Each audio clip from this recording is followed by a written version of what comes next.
Hare Krishna. Welcome back to the live studios here at Radha Lane in Houston, Texas, right next to Shri Radha Nila Madhavir. And we're surrounded by 9 of the most Rasika devotees, the most advanced devotees in Houston, because they have a taste for hearing Srimad-Bhagavatam, and that's the test. And we welcome you with great affection, everyone who's out there in cyberspace, wherever you are, for also joining the Rasika Club, and it's a legitimate Rasika Club, the ones who are attached to hearing about Krishna.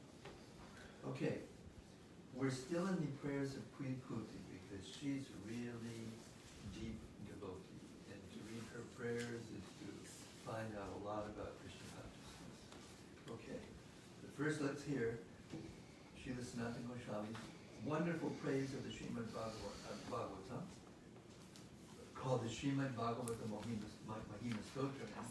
We should listen to these prayers, not just listen to the sound vibration and, get purified from that, which you do. Sanskrit is very pure, it's being spoken by a pure devotee. But the meaning of these, you should meditate on the meaning of these. That's the reason I do this.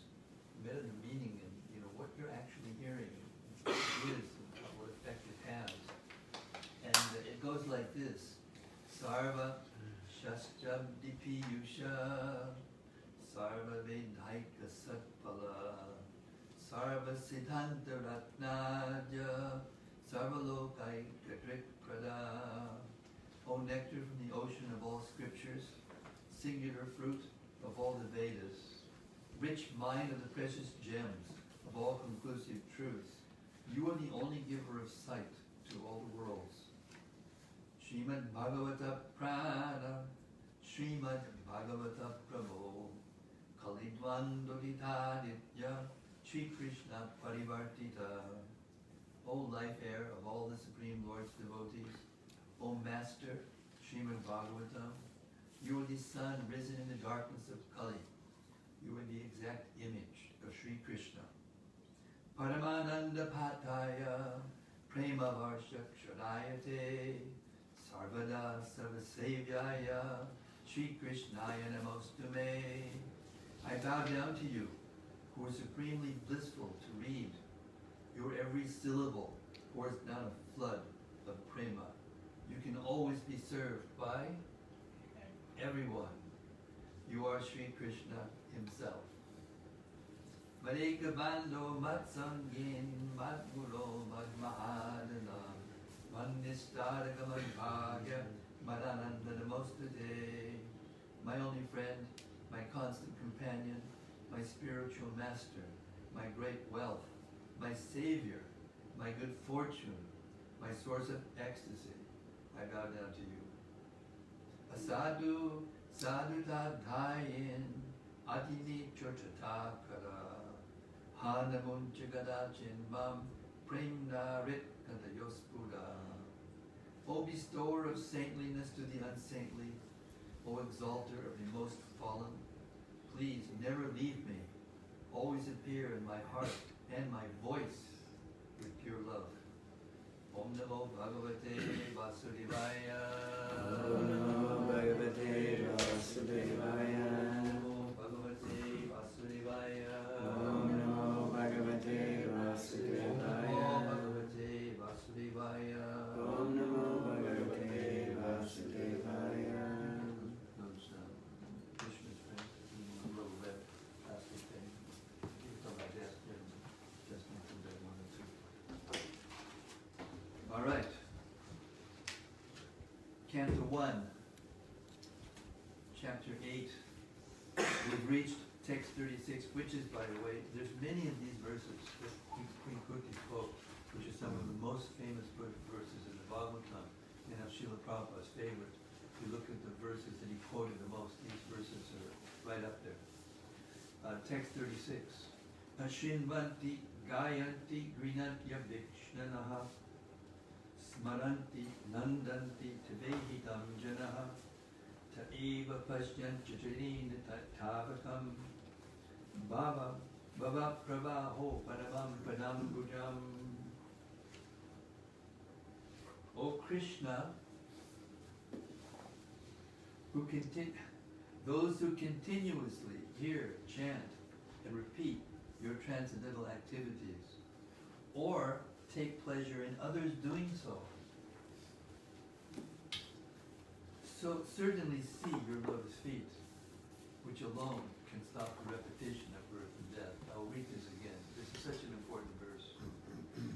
O Krishna, those who continuously hear, chant, and repeat your transcendental activities, or take pleasure in others doing so, certainly see your lotus feet, which alone can stop the repetition of birth and death. Purport. The Supreme Lord Sri Krishna cannot be seen by our present conditional vision. In order to see him, one has to change his present vision by developing a different condition of life, full of spontaneous love of Godhead. When Sri Krishna was personally present on the face of the globe, not everyone could see him as the Supreme Personality of Godhead. Materialists like Ravana, Hiranyakashipu, Kamsa, Jarasandha, and Shishupala were highly qualified personalities by acquisition of material assets, but they were unable to appreciate the presence of the Lord. Therefore, even though the Lord may be present before our eyes, it is not possible to see him unless we have the necessary vision. The necessary qualification is developed by the process of devotional service only, beginning with hearing about the Lord from the right sources. The Bhagavad Gita is one of the popular literatures which are generally heard, chanted, repeated, and so on by the people in general. But in spite of such hearing, etc., sometimes it is experienced that the performer of such devotional service does not see the Lord eye to eye. The reason is that the first item, Shravana, is very important.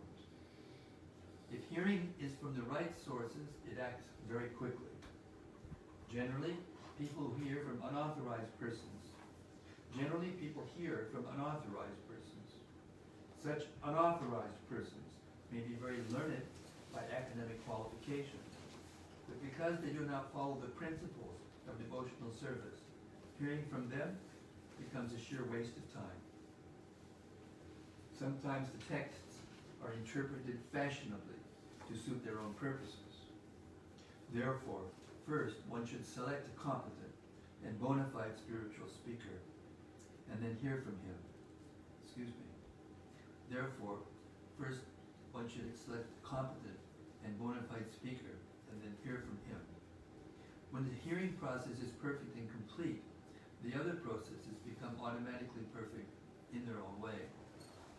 There are different transcendental activities of the Lord, and each and every one of them is competent to bestow the desired result, provided the hearing process is perfect. In the Bhagavatam, the activities of the Lord begin from his dealings with the Pandavas.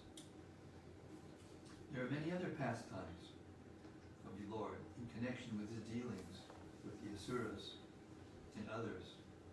And in the 10th canto, the sublime dealings with his conjugal associates, the gopis, as well as with his married wives at Dwarka are mentioned.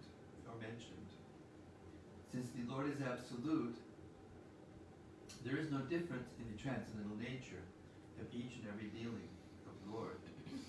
But sometimes people in an unauthorized hearing process take more interest in hearing about his dealings with the gopis. Such an inclination indicates the lusty feelings of the hearer. So a bona fide speaker of the dealings of the Lord never indulges in such hearings.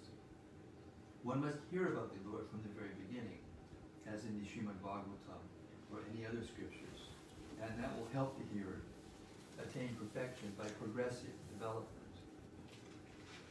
One should not, therefore, is it still going? The mic's not working.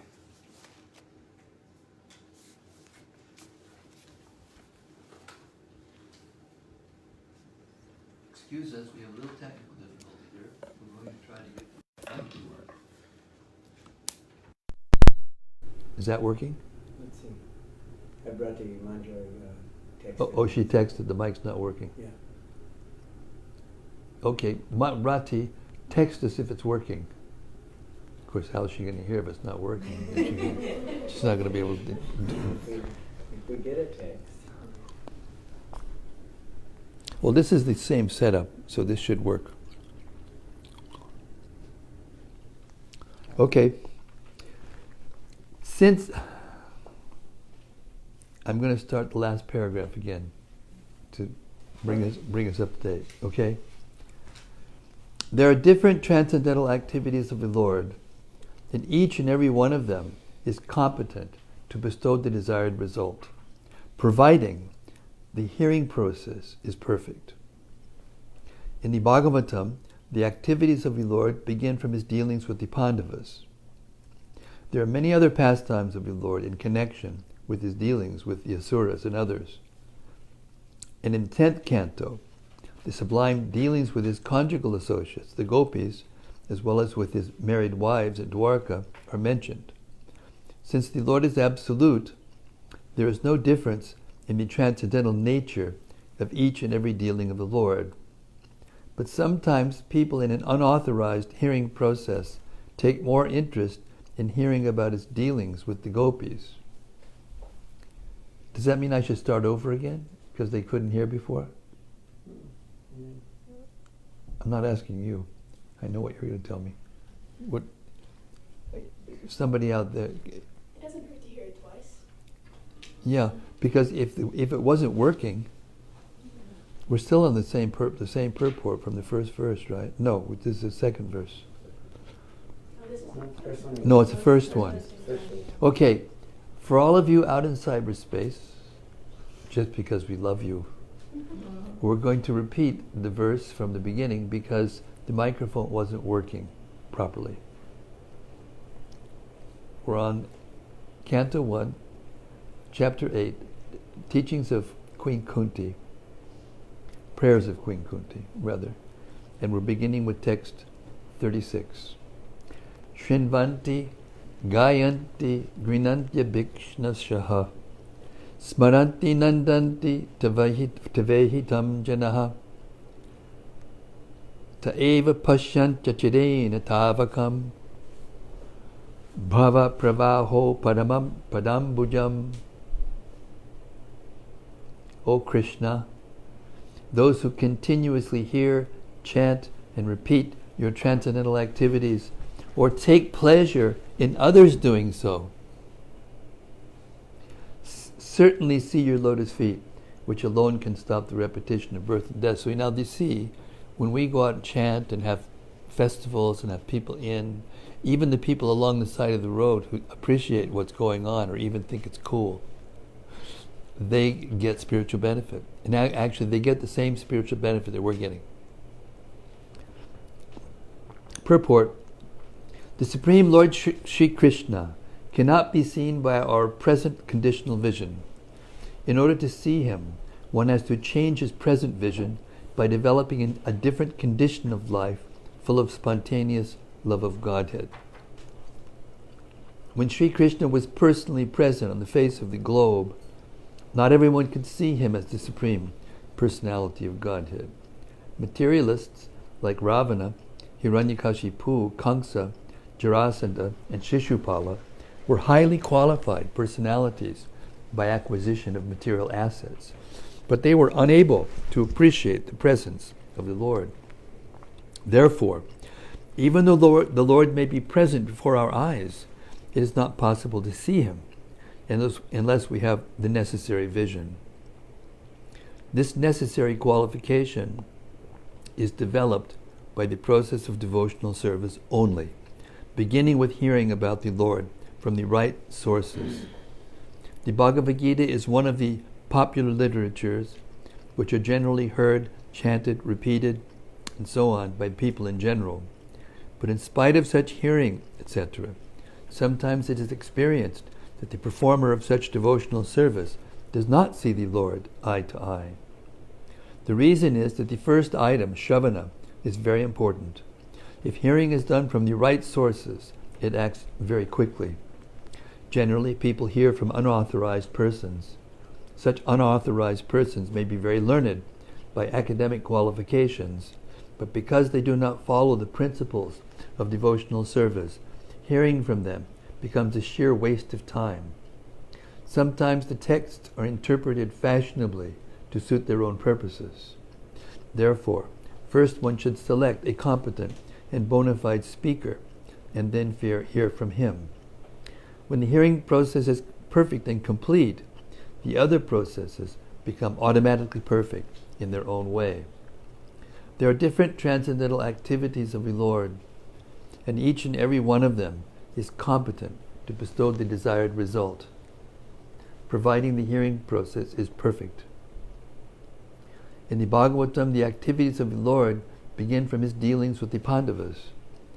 There are many other pastimes of the Lord in connection with his dealings with the Asuras and others.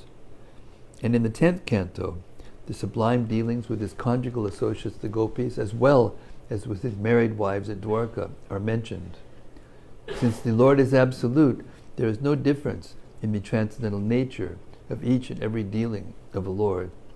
But sometimes people, in an unauthorized hearing process, take more interest in hearing about his dealings with the gopis. Such an inclination indicates the lusty feelings of the hearer. So a bona fide speaker of the dealings of the Lord never indulges in such hearings. One must hear about the Lord from the very beginning, as in the Srimad-Bhagavatam or any other scriptures, and that will help the hearer attain perfection by progressive development. One should not, therefore, consider that his dealings with the Pandavas are less important than his dealings with the gopis. We must always remember that the Lord is always transcendental to all mundane attachment. In all the above-mentioned dealings with the Lord, he is the hero in all circumstances, and hearing about him, or about his devotees, or combatants, is conducive to spiritual life. It is said that the Vedas and Puranas and so on are all made to revive our lost relation with him. Hearing of all these scriptures is essential. Text 37. O my Lord, you have executed all duties yourself. Are you leaving us today? Though we are completely dependent on your mercy and have no one else to protect us, now when all kings are at enmity with us? Purport.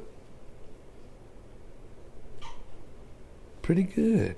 Really good. I don't know if anybody can sneeze that soft. Controlled census. Kudos, kudos. Purport. The Pandavas are most fortunate because with all good luck, they were entirely dependent on the mercy of the Lord. In the material world, to be dependent on the mercy of someone else is the utmost sign of misfortune. But in the case of our transcendental relation with the Lord, it is the most fortunate case when we can live completely dependent on him. The material disease is due to thinking of becoming independent of everything, but the cruel material nature does not allow us to become independent. The false attempt to become independent of the stringent laws of nature is known as material advancement of experimental knowledge. The whole material world is moving on this false attempt of becoming independent of the laws of nature. Beginning from Ravana, who wanted to prepare a direct staircase to the planets of heaven, down to the present age, they are trying to overcome the laws of nature. They are now trying to approach distant planetary systems by electronic mechanical power. But the highest goal of human civilization is to work hard under the guidance of the Lord and become completely dependent on him. The highest achievement of perfect civilization is to work with valor, but at the same time depend completely on the Lord. The Pandavas were the ideal executors of this standard of civilization. Undoubtedly, they were completely dependent on the goodwill of Lord Sri Krishna, but they were not idle parasites of the Lord. They were all highly qualified, both by personal character and by physical activities. Still, they always looked for the mercy of the Lord because they knew that every living being is dependent by constitutional position. The perfection of life is therefore to become dependent on the will of the Lord instead of becoming falsely independent in the material world. Those who try to become falsely independent of the Lord are called anatta, or without any guardian, whereas those who are completely dependent on the will of the Lord are called sanatta, or those having someone to protect them. Therefore, we must try to be sanatta, so that we can always be protected from the unfavorable condition of material existence. By the deluding power of the external material nature, we forget that the material condition of life is the most undesirable perplexity. The Bhagavad Gita therefore directs us that after many, many births, one fortunate person becomes aware of the fact that Vasudeva is all in all, and that the best way of leading one's life is to surrender unto him completely. That is the sign of a Mahatma. All the members of the Pandava family were Mahatmas in household life. Hare Krishna. Doctor has shown up. Our Ayurvedic doctor, Vedanteshwara. Hare Krishna.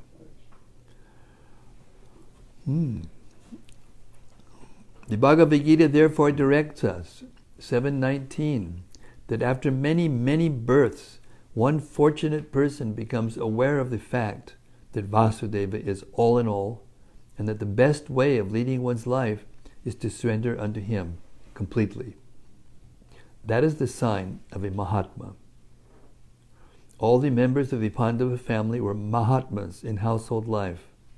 Maharaj Yudhishthira was head of these Mahatmas, and Queen Kunti Devi was the mother. The lessons of the Bhagavad Gita and all the Puranas, specifically the Bhagavad Purana, are therefore inevitably connected with the history of the Pandava Mahatmas. For them, separation from the Lord was just like the separation of a fish from water. Srimati Kunti Devi therefore felt such separation like a thunderbolt, and the whole prayer of the queen is to try to persuade the Lord to stay with them. After the battle of Kurukshetra, although the inimical kings were killed, their sons and grandsons were still there to deal with the Pandavas. It is not only the Pandavas who were put into the condition of enmity, but all of us are always in such a condition. And the best way of living is to become completely dependent on the will of the Lord and thereby overcome all difficulties of material existence. Text 38. As the name and fame of a particular body is finished with the disappearance of a living spirit, similarly, if you do not look upon us, all our fame and activities, along with the Pandavas and Yadus, will end at once. Purport. Kunti Devi is quite aware that the existence of the Pandavas is due to Sri Krishna only. The Pandavas are undoubtedly well established in name and fame and are guided by the great king Yudhishthira, who is morality personified. And the Yadus are undoubtedly great allies. But without the guidance of Lord Krishna, all of them are non-entities, as much as the senses of the body are useless without the guidance of consciousness. No one should be proud of his prestige, power, and fame without being guided by the favor of the Supreme Lord. The living beings are always dependent, and the ultimate dependable object is the Lord Himself. We may therefore invent, by our advancement of material knowledge, all sorts of counteracting material resources, but without being guided by the Lord, all such inventions end in fiasco, however strong and stout the reactionary elements may be.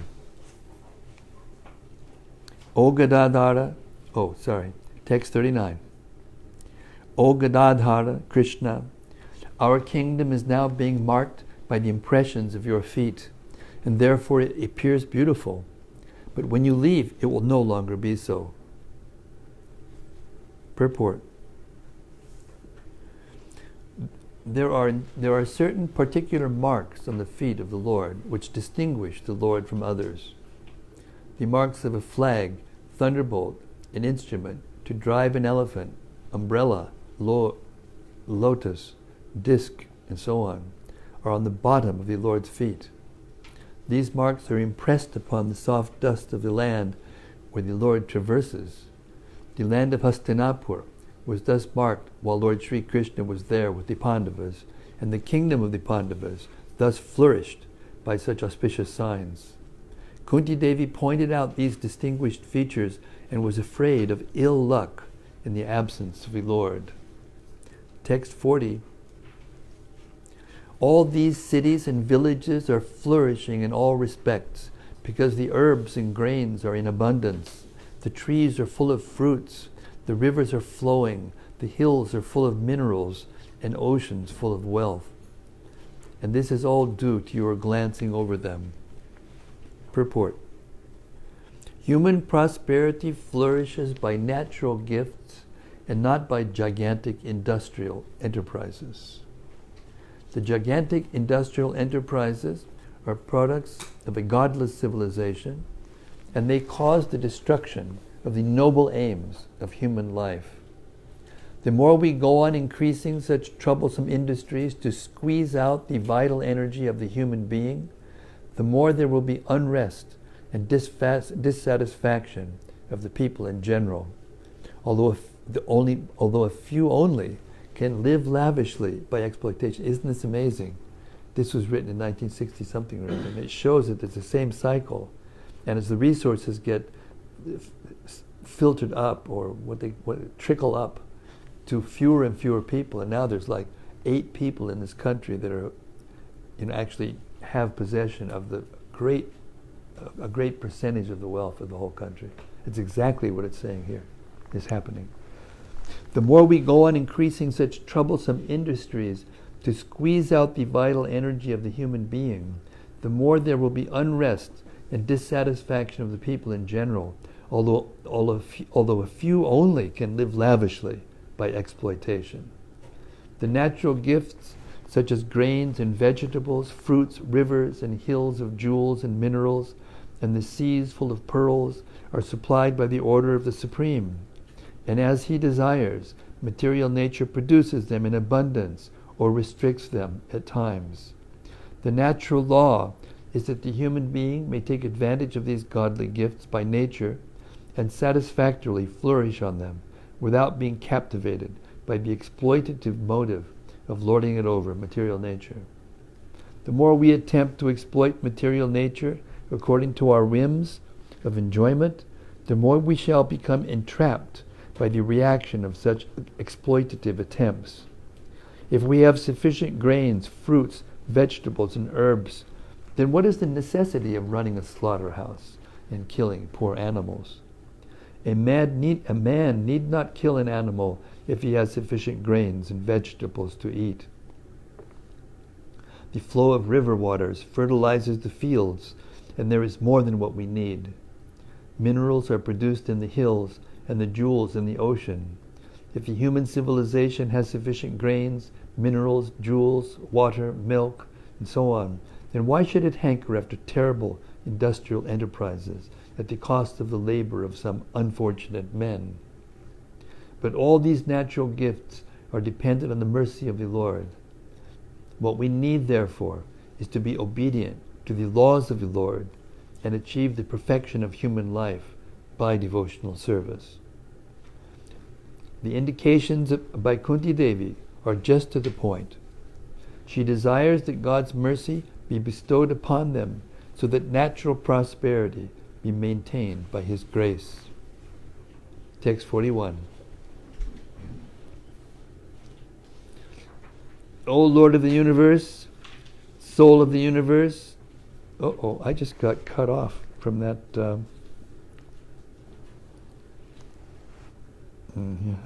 Oh, I see. I went somewhere else because I pushed one. Yes. O Lord of the universe, soul of the universe, O personality of the form of the universe, please, therefore, sever my tie of affection for my kinsmen, the Pandavas, and the Vrishnis. This is amazing. This is the mother of them. You know, she's asking to have the attachment removed, even though obviously she has so much affection for them. Very interesting. Purport. A pure devotee of the Lord is ashamed to ask anything in self-interest from the Lord, but the householders are sometimes obliged to ask favors from the Lord, being bound by the tie of family affection. Srimati Kunti Devi was conscious of this fact, and therefore she prayed to the Lord to cut off the affectionate tie from her own kinsmen, the Pandavas and the Vrishnis. The Pandavas are her own sons, and the Vrishnis are the members of her paternal family. Krishna was equally related to both the families.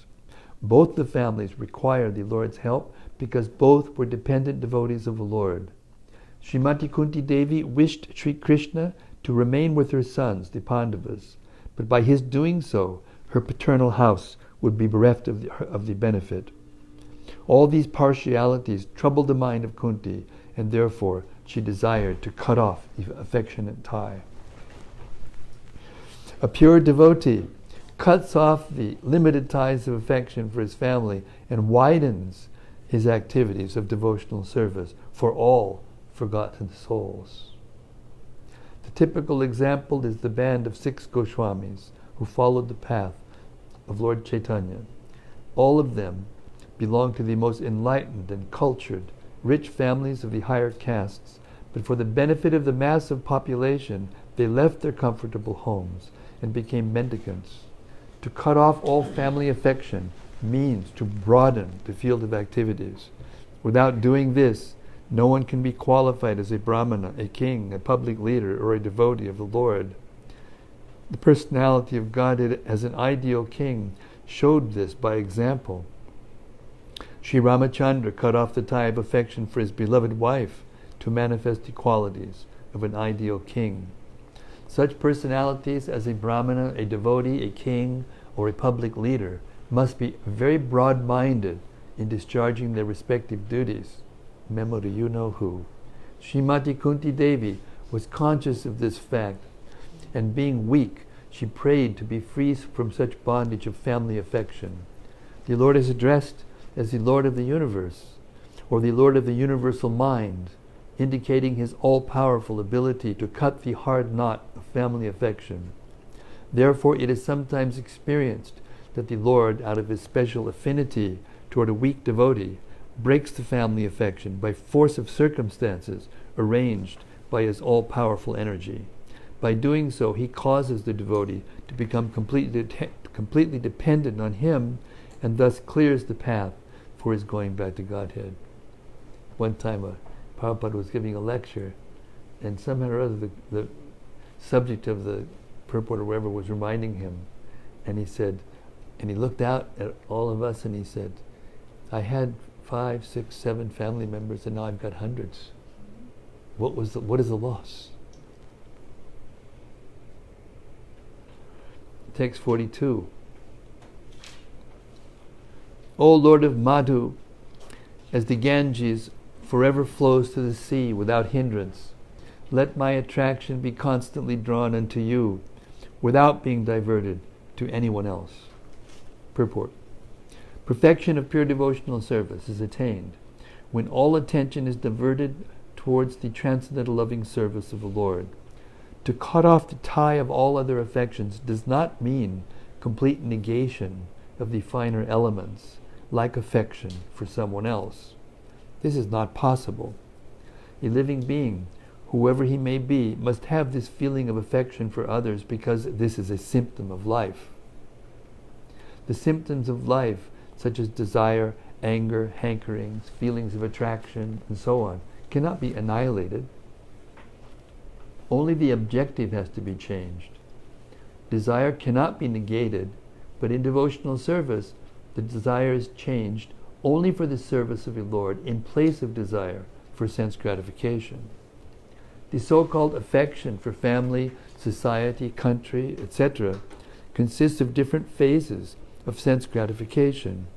When this desire is changed for the satisfaction of the Lord, it is called devotional service.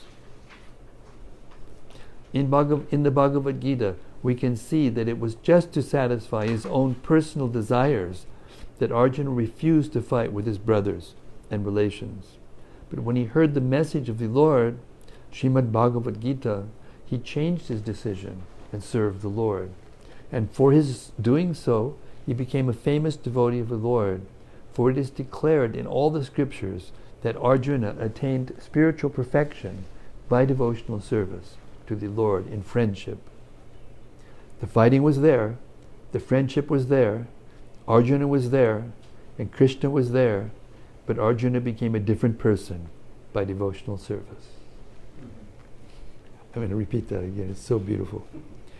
The fighting was there, the friendship was there, Arjuna was there, and Krishna was there, but Arjuna became a different person by devotional service. Therefore, the prayers of Kunti also indicate the same categorical changes in activities. Srimati Kunti wanted to serve the Lord without diversion, and that was her prayer. This unalloyed devotion is the ultimate goal of life. Our attention is usually diverted to the service of something which is non-godly, or not in the program of the Lord.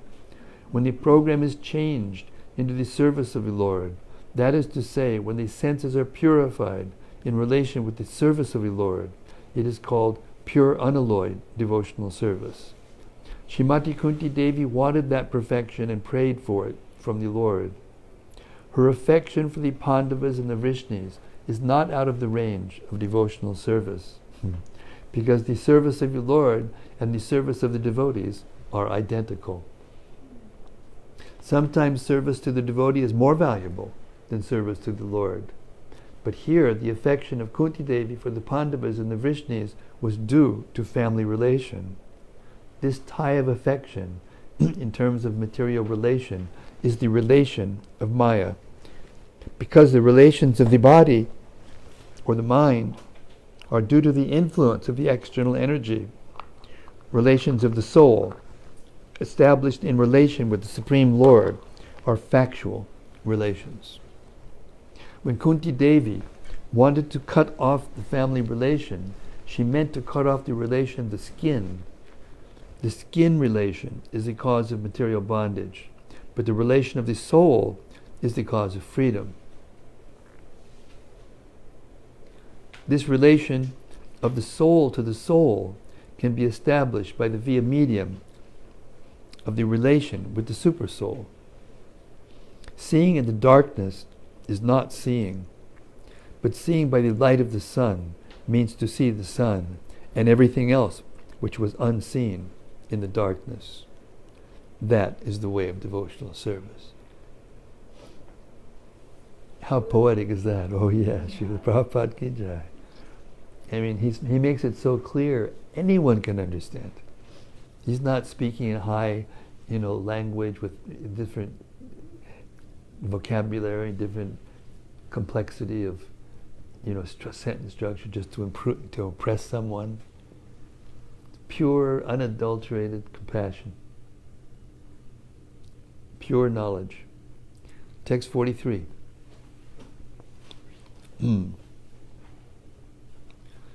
O Krishna, O friend of Arjuna, O chief amongst the descendants of Vrishni, you are the destroyer of those political parties which are disturbing elements on this earth. Your prowess never deteriorates. You are the proprietor of the transcendental abode, and you descend to relieve the distresses of the cows, the brahmanas, and the devotees. You possess all mystic powers, and you are the preceptor of the entire universe. You are the Almighty God, and I offer you my respectful obeisances. Purport. A summary of the Supreme Lord Sri Krishna is made herein by Srimati Kunti Devi. The Almighty Lord has his eternal transcendental abode, where he is engaged in keeping Surabhi cows. He is served by hundreds and thousands of goddesses of fortune. He descends on the material world to reclaim his devotees and to annihilate the disturbing elements in groups of political parties and kings who are supposed to be in charge of administration work. He creates, maintains, and annihilates by his unlimited energies, and still he is always full with prowess and does not deteriorate in potency. The cows, the brahmanas, and the devotees of the Lord are all objects of his special attention because they are very important factors for the general welfare of living beings. Text 44. Sutta Goswami said, "The Lord, thus hearing the prayers of Kunti Devi, composed in choice words for his glorification, mildly smiled. That smile was as enchanting as his mystic power." Purport. Anything that is enchanting in the world is said to be a representation of the Lord. The conditioned souls who are engaged in trying to lord it over the material world are also enchanted by his mystic powers, but his devotees are enchanted in a different way by the glories of the Lord, and his merciful blessings are upon them. His energy is displayed in different ways as electrical energy works in manifold capacities. Srimati Kunti Devi has prayed to the Lord just to enunciate a fragment of his glories. All his devotees worship him in that way by chosen words, and therefore the Lord is known as Uttama Shloka. No amount of chosen words is sufficient to enumerate the Lord's glory, and yet he is satisfied by such prayers, as the Father is satisfied even by the broken linguistic attempts of the growing child. The word Maya is used both in the sense of delusion and mercy. Herein the word Maya is used in the sense of the Lord's mercy upon Kunti Devi. Text 45. Thus accepting the prayers of Srimati Kunti Devi, the Lord subsequently informed other ladies of his departure by entering the palace of Hastinapura. But upon preparing to leave, he was stopped by King Yudhishthira, who implored him lovingly. Purport. Now we're going to bring out the heavy artillery. Purport. No one could make Lord Krishna stay in Hastinapura when he decided to start from Dwarka. But the simple request of King Yudhishthira that the Lord remain there for a few days more was immediately effective. This signifies that the power of King Yudhishthira was loving affection, which the Lord could not deny. The Almighty God is thus conquered only by loving service and nothing else. He is fully independent in all his dealings, and he voluntarily accepts obligations by the loving affection of his pure devotees. Text 46.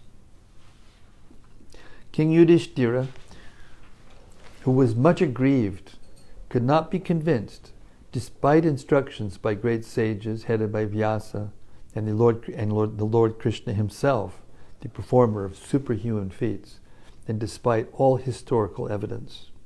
Purport. The pious King Yudhishthira was mortified because of the mass massacre of human beings in the battle of Kurukshetra, especially on his account. Duryodhana was there on the throne, and he was doing well in his administration, and in one sense there was no need of fighting. But on the principle of justice, Yudhishthira was to replace him. The whole clique of politics centered around this point, and all the kings and residents of the whole world became involved in this fight between the rival brothers. Lord Krishna was also there on the side of King Yudhishthira. It is said in the Mahabharata, Adi Parva 225, that 640 million men were killed in the 18 days of the Battle of Kurukshetra, and millions were missing.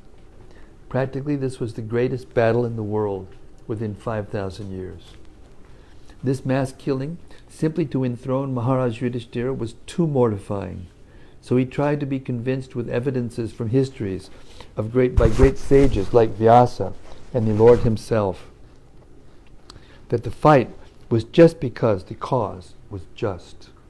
But Maharaj Yudhishthira would not be satisfied, even though he was instructed by the greatest personalities of the time. Krishna is designated herein as the performer of superhuman actions, but in this particular instance, neither he nor Vyasa could convince King Yudhishthira. Does it mean that he failed to be a superhuman actor? No, certainly not. The interpretation is that the Lord is Ishvara, or the super soul in the hearts of both King Yudhishthira and Vyasa, performed still more superhuman action because the Lord desired it. As super soul of King Yudhishthira, he did not allow the king to be convinced by the words of Vyasa and others, including himself, because he desired that the king hear instructions from the dying Bhishma Deva, who was another great devotee of the Lord. The Lord wanted that at the last stage of his material existence, the great warrior Bhishma Deva could see him personally and see his beloved grandchildren, King Yudhishthira and so on, now situated on the throne, and thus pass away very peacefully. Bhishma Deva was not at all satisfied to fight against the Pandavas, who were his beloved fatherless grandchildren. But the Kshatriyas are also very stern people, and therefore he was obliged to take the side of Duryodhana because he was maintained at the expense of Duryodhana. Besides this, the Lord also desired that King Yudhishthira be pacified by the words of Bhishma Deva, so that the world could see that Bhishma Deva excelled all in knowledge, including the Lord himself. Text 47.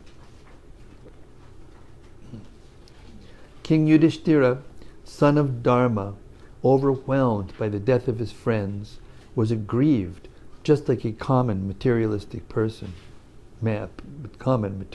man. O sages, thus deluded by affection, he began to speak. Purport. King Yudhishthira, though he was not expected to become aggrieved like a common man, became deluded by worldly affection by the will of the Lord, just as Arjuna was apparently deluded. A man who sees knows well that the living entity is neither the body nor the mind, but is transcendental to the material conception of life. The common man thinks of violence and non-violence in terms of the body, but that is a kind of delusion. Everyone is duty-bound according to one's occupational duties. A Kshatriya is bound to fight for the right cause, regardless of the opposite party. In such discharge of duty, one should not be disturbed by annihilation of the material body, which is only an external dress of the living soul. All this was perfectly known to Maharaj Yudhishthira, but by the will of the Lord, he became just like a common man, because there was another great idea behind this delusion. The king would be instructed by Bhishma, as Arjuna was instructed by the Lord himself.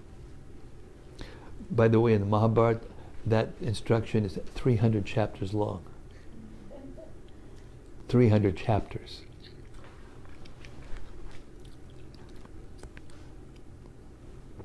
Text 48. King Yudhishthira said, "O my lot, I am the most sinful man. Just see my heart, which is full of ignorance.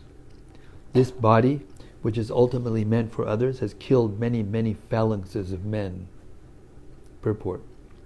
A solid phalanx of 21,870 chariots, 21,870 elephants, 109,650 infantry, and 65,600 cavalry is called an Akshohini.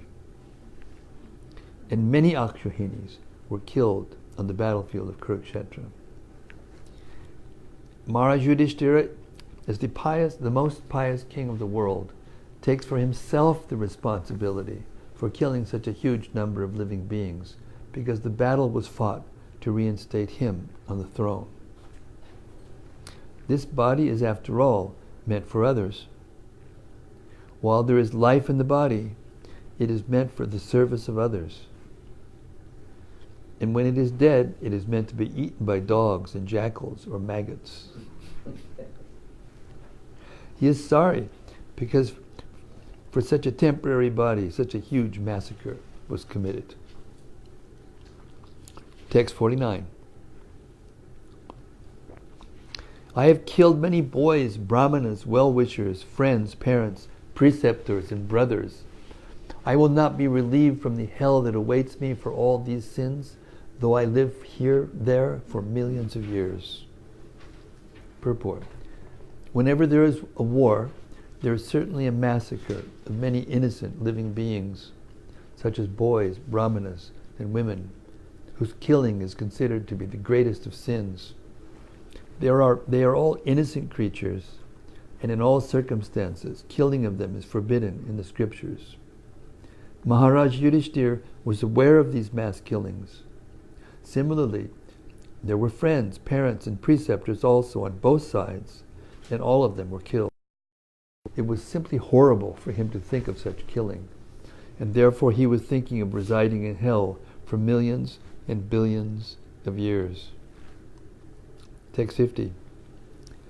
There is no sin for a king who kills for the right cause, who is engaged in maintaining his citizens, but this injunction is not applicable to me. Memo to Trump.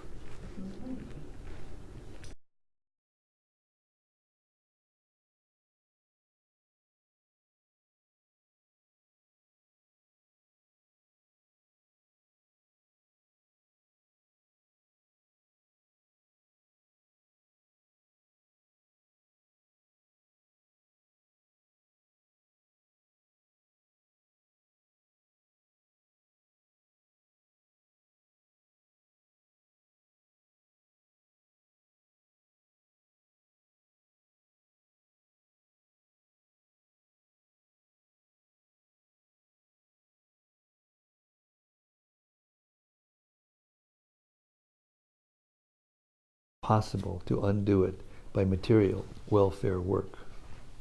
Purport. The Grihamedis are those whose only business is to perform welfare work for the sake of material prosperity. Such material prosperity is sometimes hampered by sinful activities, for the materialist is sure to commit sins, even unintentionally, in the course of discharging material duties. To get relief from such sinful reactions, the Vedas prescribe several kinds of sacrifices. It is said in the Vedas that by performing the Ashwamedha Yajna, horse sacrifice, one can get relief from even Brahmahatya, killing of a Brahmana. Yudhishthira Maharaj performed this Ashwamedha Yajna, but he thinks that even by performing such yajnas, it is not possible to get relief from the great sins he committed by killing the friends and relatives of innocent women. In war, either a woman's husband or brother or even father or sons go to fight. And when they are killed, a fresh enmity is created, and thus a chain of reactions increases, which is not possible to be counteracted even by thousands of Ashwamedha Yajnas. The way of work, karma, is like that. It creates one action and another reaction simultaneously, and thus increases the chain of material activities, binding the performer in material bondage. In the Bhagavad Gita, the remedy is suggested that such actions and reactions of the path of work can be checked only when work is done on behalf of the Supreme Lord. The battle of Kurukshetra was actually fought by the will of the Supreme Lord Sri Krishna, as is evident from his version, and only by his will was Yudhishthira placed on the throne of Hastinapura. Therefore, factually, no sin whatsoever touched the Pandavas, who were only the order carriers of the Lord. For others, who declare war out of personal interest, the whole responsibility lies on them. Memo to Trump. Text 52. As it is not possible to filter muddy water through mud, or purify a wine-stained pot with wine, it is not possible to counteract the killing of men by sacrificing animals. Purport. Ashwamedha yagyas or Gomeda yagyas, sacrifices in which a horse or a bull is sacrificed, were not, of course, for the purpose of killing the animals. Lord Chaitanya said that such animals sacrificed on the altar of yajna were rejuvenated with a new life, and a new life was given to them. It was just to prove the efficacy of the hymns of the Vedas. By recitation of the hymns of the Vedas in the proper way, certainly the performer gets relief from the reactions of sins, but in case of such sacrifices improperly done under inexpert management, surely one has to become responsible for animal sacrifice. In this age of quarrel and hypocrisy, there is no possibility of performing the yajnas perfectly for want of expert brahmanas who are able to conduct such yajnas. Maharaj Yudhishthira therefore gives a hint to performing sacrifices in the age of Kali. In the Kali Yuga, the only sacrifice recommended is the performance of Harinama Yajna, inaugurated by Lord Sri Chaitanya Mahaprabhu. But one should not indulge in animal killing and counteract it by performing the Harinama Yajna. Those who are devotees of the Lord never kill an animal for self-interest, and as the Lord ordered Arjuna, they do not refrain from performing the duty of a Kshatriya. The whole purpose, therefore, is served when everything is done for the will of the Lord. This is possible only for devotees. Thus end the Bhaktivedanta purports of the first canto, 8th chapter of the Srimad-Bhagavatam, entitled Prayers by Queen Kunti, and Pariksit saved. So we'll stop our readings for tonight. Hare Krishna. Glories to Queen Kunti. And we'll try to have some reflections.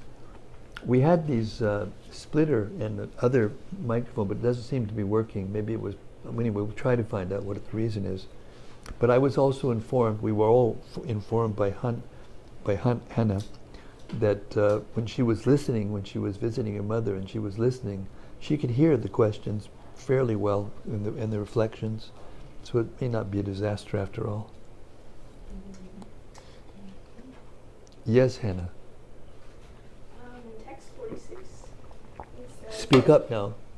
in text 46, it says that Vishmadeva excelled in all knowledge, including the Lord. I don't understand. How? Krishna knows everything. He knows more than everyone. He can do anything.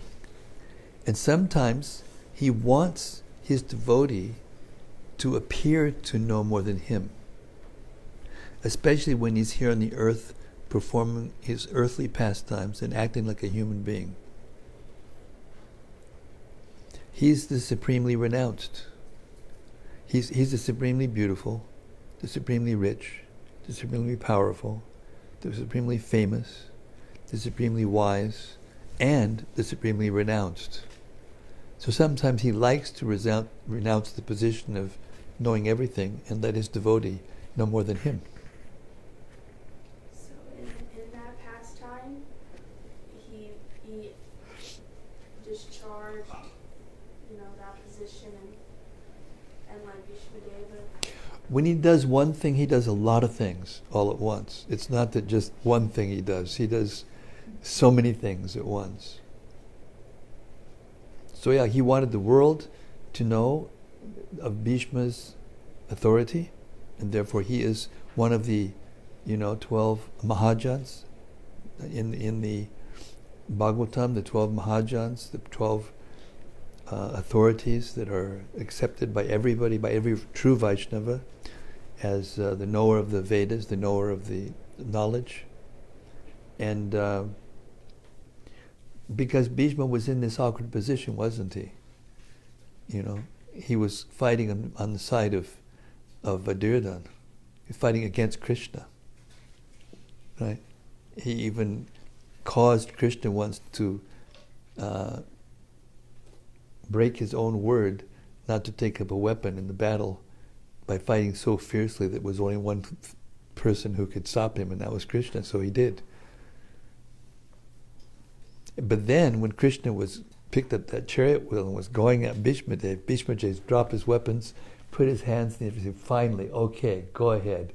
Perfection of life, to be killed by you, and to be able to see you in this state, because he was in the Virya Ras. The Virya Ras is, what is the word? Chivalry.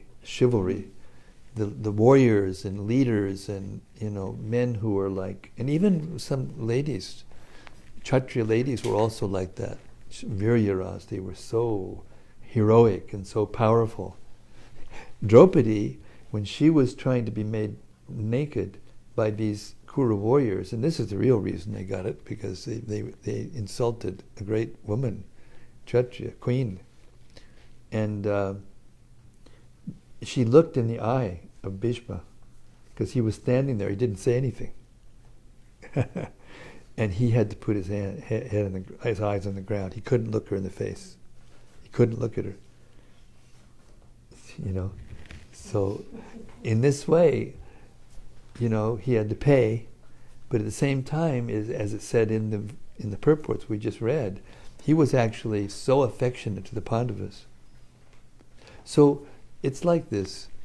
In a real culture, men and women act according to the laws of God, even if sometimes it causes them to feel inconvenient or feel awkward. The codes of conduct for the Kshatriya, if someone is maintaining you, and he wants you to fight for them, then you fight for them. That's the law of the Kshatriya code in the Vedic culture. But also the very leaders were out in front. Not like now, they're in some bunker somewhere and pushing a button. They're just saying, all right, go out and and they're in there drinking whatever or eating whatever and swimming or whatever they're doing in their bunkers, So it's a whole different culture, and it's a whole different consciousness. So it's difficult for us to understand sometimes how these things are going on.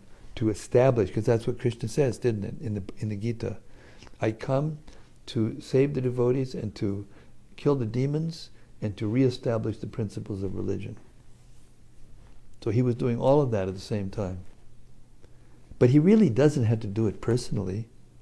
I mean, he can make, Kangsa trip, just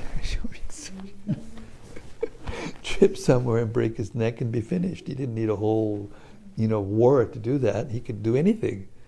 One brush fire, or something, anything. Earthquake, a banana peel placed strategically.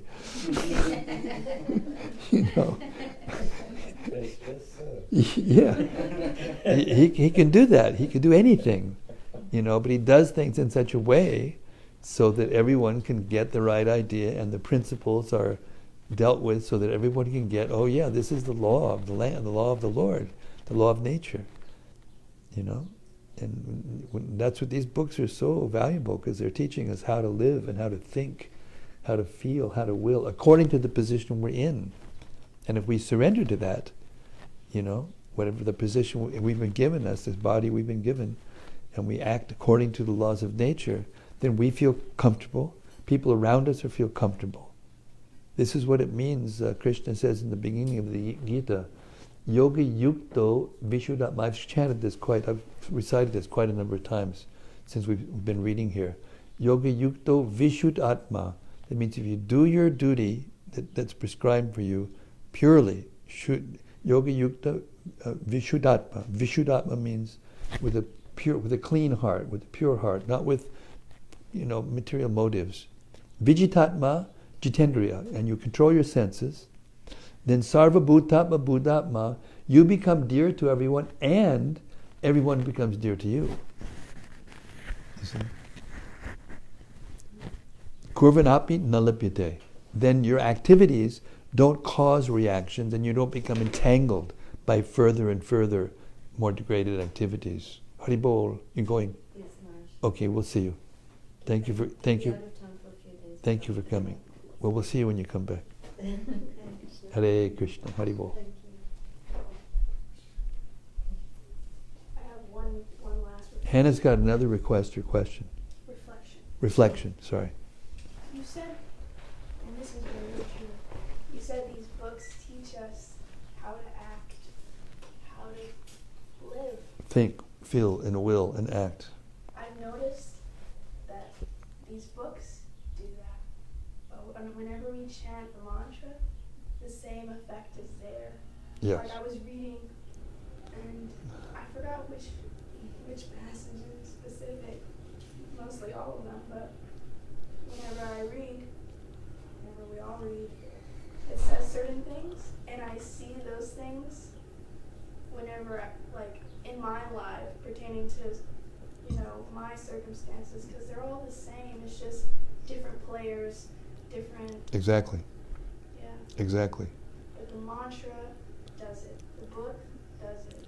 Yeah, and the nice thing is that the chanting purifies the heart, and if you chant the mantra and you hear the pastimes of Krishna, it helps you to remember the pastimes of Krishna, and then be able to, and the philosophy, and be able to explain it to others. And that pleases Krishna a lot. Like nothing pleases him more.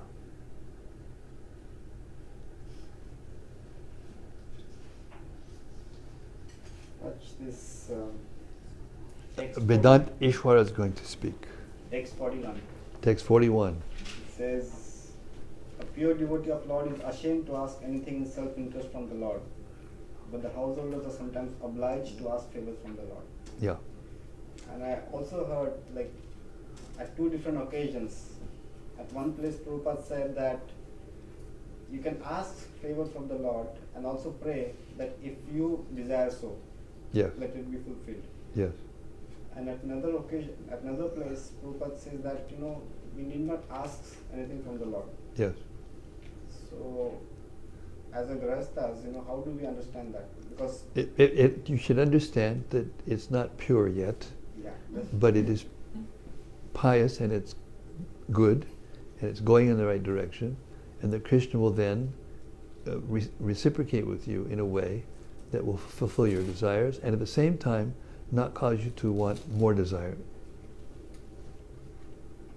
If it's done in that way, then Krishna will find a way for you to have the things that you need to be peaceful so that you can think of him, and not in such a way that you will forget him. And this is what he's doing with Yudhishthira.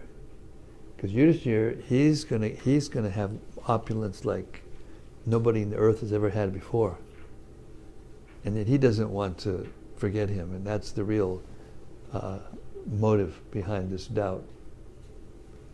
Just like Sridhama, when Sridhama was going back from seeing Krishna, his wife wanted him to ask something for the household, and he said, well, I got to give him something. So she begged a little chipped rice from the neighbor, that's how poor they were, and put it in a cloth and tied it up in his upper cloth, and then went there, and Krishna noticed, and he knew anyway. And he said, what have you offered me? You got me some feast here, And he said, no, he wouldn't even give it. And Krishna had to take it by force. And then he took a bite, and he took another, and then Rukmini just with the hand, sorry, you can't do that. You can't do that again. One more time, and I'll just give him the whole universe. This is not. I'll have to go live with him. No.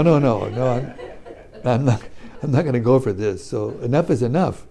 And so he didn't ask for anything. And then when he ended up going back to his place, instead of this little, thatched hut or something, he saw this palatial, beautiful place, and his wife came out looking like a demigoddess, and so many servants were there, and so many, everything was there. It's not working anymore? No, there's a point by Jayashree. Oh, a point by Jayashree. Okay, you get that? Get the point? It's continuation with this question. Jayashree from Hong Kong is asking a question that is in continuation with what we're discussing here. By the grace of Specifically to that purport, mention that a pure devotee cuts off the limit of family tie to engage in devotional service. As a practicing devotee who is not pure, one may imitate and perform premature renunciation of cutting off one's material dharma like family duty. This results in great disaster. How to avoid this? You don't avoid doing your duty, you are trying to become free from the attachment. You don't avoid doing your duty. If you think that renunciation means you stop doing your duty to your husband or your family or whatever, then you're not understanding. In some people's cases, it's their duty to renounce. Sometimes people are called to sannyas. I was called to sannyas. Others are called for sannyas. And sometimes the duty is to manifest that, but if you're in the grihastha ashram and you're in the position of it would be irreligious, or it would be wrong for you to not be there, then all that Krishna is asking you to do is to not be so attached to it. You can still have it, but you can't be so attached to it. And what will make you satisfied, and the other point that was being made in the same purport, is that, you expand your affection. When you cut off affection for your family, it means to cut off for affection just to the family. But if you increase your affection for Krishna, then your affection for everyone you meet will increase. And so your family members will be included in those people that you have affection to.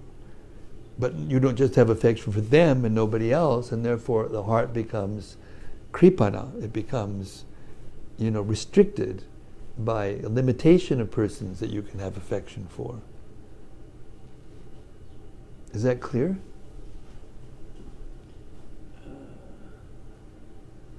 Jayashree, is that clear? She says performing one's duty at the same time, be detached internally, right? Right. And that takes practice. It's not easy to do. We're not just saying you can just say it and it's done, or you can just hear it and it's done. You have to practice daily, and it takes time, practice. Like anything else, all the things that are in these books, all the different mentalities and consciousness and everything we have to have, it takes practice, just like anything else. Only here, the goal is the highest perfection, to go back to the spiritual world at the time of death. Because you're, okay, but I can't give up my attention to it. But you're going to have to, you're going to be forced to, if not now, someday, you're going to have to leave. And if you're going to don't give up the attachment for them before you leave, before they leave, then you'll suffer 100 times more. This is stupidity. This is just stupid.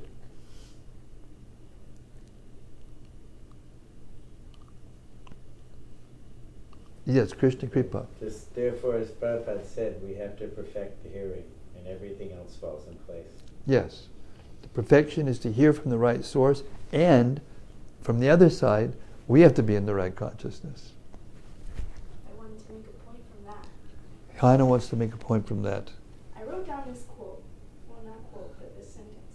I just want to say, these sentences are so potent that they literally just, look, 1, 2, 3, 4, 5, 6 words can take you into the most expansive. Can expand your consciousness. Oh my goodness. Yes. So Oh my goodness. That's right. This one says, falsely independent in the material world. That makes you think of all of your actions and how all of them relay back to distractions from Krishna, and how even those things are pulling you towards him. Yes. Or they can. They can. If not in this life. But that also requires Krishna.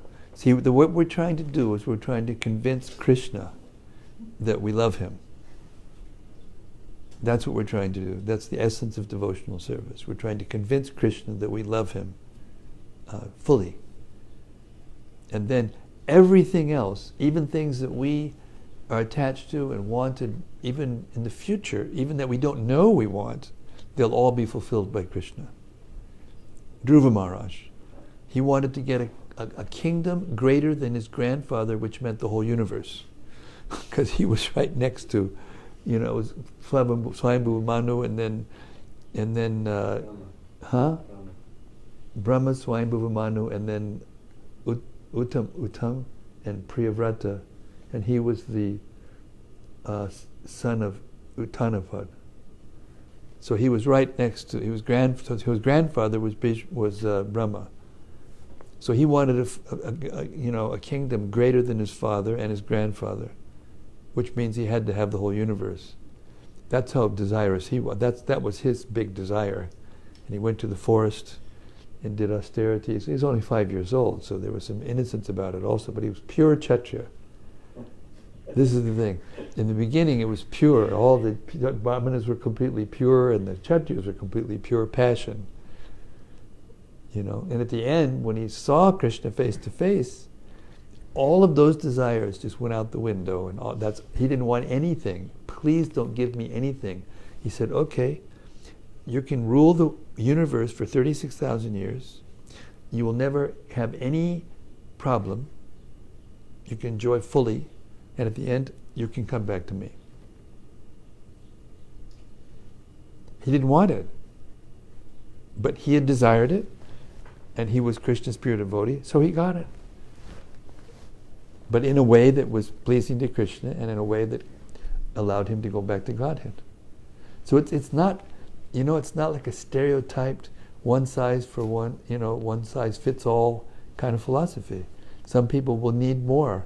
Some people will need less. Some people will want more. Some people will not want less.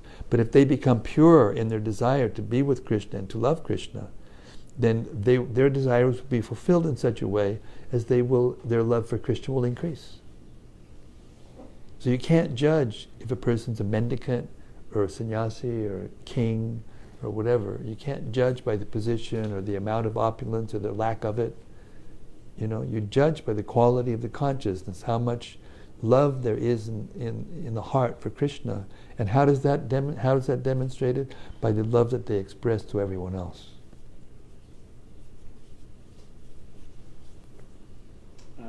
Rati Manjari has a side question which someone asked her recently, and she wasn't sure what to reply. And the question is, in Krishna consciousness, do we believe that we will see our previously departed family members at the time of our death? Why should we want to? Which ones do you want to see? There's so many. We've had so many. Out of mine. So, if you want that, and your austerities and devotional service are strong enough, and Krishna decides to allow it, yes. But why would we want that? Why would we want to, to see our family members, which are giving us such grief anyway,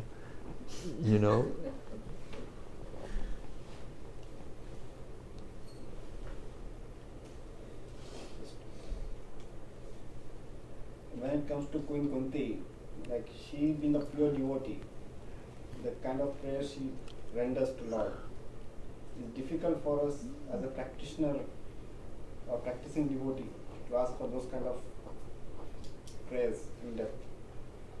So how do we accumulate the intensity of that kind of service attitude, or that? How do you apply it? How do you apply it? Yeah. How do you apply and have the same attitude?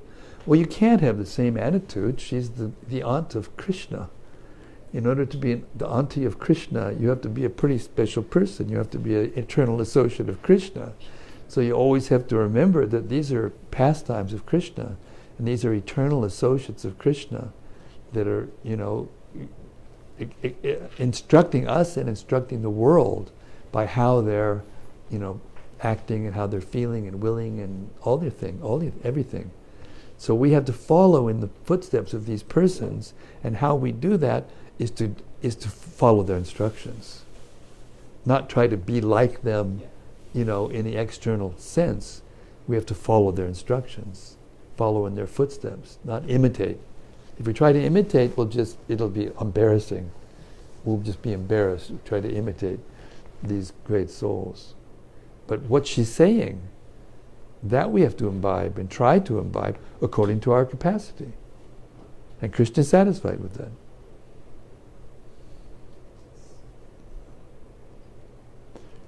Okay, I have to stop now. Hare Krishna.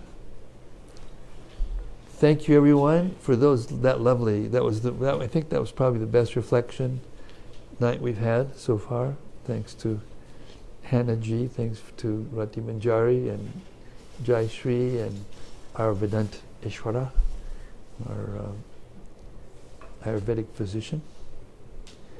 Srimad-Bhagavatam ki jai. Srila Prabhupada ki jai. Queen Kunti ki jai.